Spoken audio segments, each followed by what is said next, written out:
Belfort മുൻ KBFC താരം തിരിച്ച് കേരളത്തിലേക്ക് എത്തിയിരിക്കുകയാണ്. യെസ്, ബെൽഫോർട്ടിൻ്റെ കാത്തിരിപ്പിന് വിരാമം.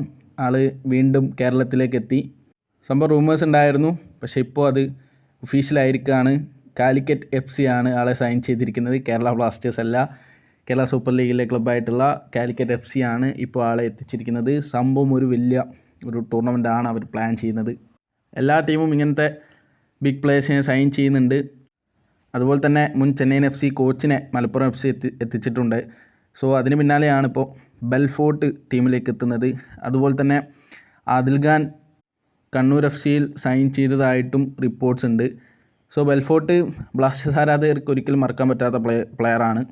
ബ്ലാസ്റ്റേഴ്സിൽ ഒരുപാട് ഫാൻസിനെ ഉണ്ടാക്കിയിട്ടുള്ള ഒരു പ്ലെയറാണ് ബെൽഫോർട്ട് തിരിച്ചും ബ്ലാസ്റ്റേഴ്സ് ആരാധകർ ഒരുപാട് ഇഷ്ടപ്പെടുന്ന ഒരു പ്ലെയറാണ്. സോ ആൾ വീണ്ടും കേരളത്തിലേക്ക് എത്തിയിരിക്കുകയാണ്.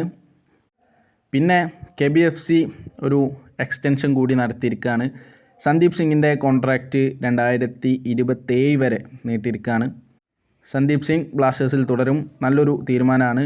ഒരു കിടിലം പ്ലെയറാണ് സന്ദീപ് സിംഗ് എന്നതിലൊരു ഡൗട്ടില്ല. ബ്ലാസ്റ്റേഴ്സിൻ്റെ അടിപൊളി ഒരു റൈറ്റ് ബാക്കാണ്. സെൻറ്റർ ബാക്കായി വന്ന് റൈറ്റ് ബാക്കായി മാറിയതാരാണ്. ഭയങ്കര വർക്ക് റേറ്റും നല്ല ഹാർഡ് വർക്ക് ചെയ്യുന്ന പ്ലെയറാണ്. ഒരു നല്ലൊരു ഡിസിഷനാണ് ബ്ലാസ്റ്റേഴ്സിൻ്റെ ഭാഗത്തുനിന്ന് ഇപ്പോൾ കാണാൻ പറ്റിയത്. എനിക്ക് ബ്ലാസ്റ്റേഴ്സിൽ ഇഷ്ടപ്പെട്ടൊരു ഇന്ത്യൻ പ്ലെയറാണ് സന്ദീപ് സിംഗ്. ഒരു അണ്ടർ റേറ്റഡ് ആയിട്ടും തോന്നിയിട്ടുള്ളൊരു പ്ലെയറാണ് സന്ദീപ്. കാരണം കളി തുടങ്ങുന്നത് മുതൽ അവസാനം വരെ ഒരേ മൈൻഡിൽ ആളുടെ ഒരു 100% ടീമിന് നൽകുന്നൊരു പ്ലെയറാണ് സന്ദീപ്. ആൾ ഡിസൈവ് ചെയ്തൊരു കോൺട്രാക്റ്റ് എക്സ്റ്റൻഷനാണ്. 29 വയസ്സാണ് ഇപ്പോൾ ആൾക്ക്. സോ ഇനിയും ബ്ലാസ്റ്റേഴ്സിൽ ആളുണ്ടാവും 2027 വരെ. ഇതിനെക്കുറിച്ചൊക്കെയുള്ള നിങ്ങളുടെ ഒപ്പീനിയൻസ് തീർച്ചയായും കമൻറ്റ് ചെയ്യുക. മറ്റൊരു വീഡിയോയുമായി വീണ്ടും എത്താം. Good bye.